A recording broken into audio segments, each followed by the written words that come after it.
не могли даже представить, что ее действительно разлучают с родиной. И вот они ехали и все время думали, что это ошибка, их вернут.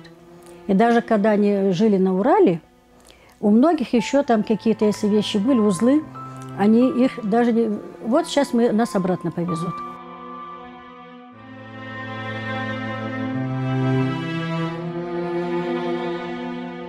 И однажды я говорю: Тяп-тя, ты хочешь в Арпат? И она ничего не сказала. Я вот это, когда вспоминаю, мне очень тяжело. Она вот так сделала. Этот жест говорил обо всем. Это столько было в ней вот тоски по родине. Ей так хотелось, ей так мечталось вернуться на свою землю. Но, к сожалению, она не дожила.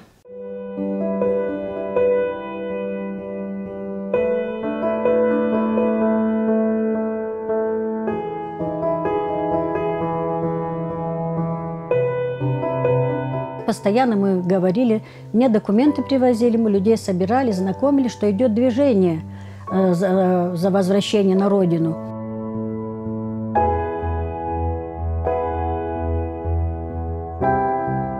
Конечно, этот Арпат уже не тот был Арпат. Деревья вырублены были, сады вырублены были, дома заброшенные татарами, и разрушенные, а в которых они жили, они их никогда не ухаживали. Ну, страшное было зрелище. Я говорю: баба, это Арпат? Он говорит: да, Хазым, это наш Арпат.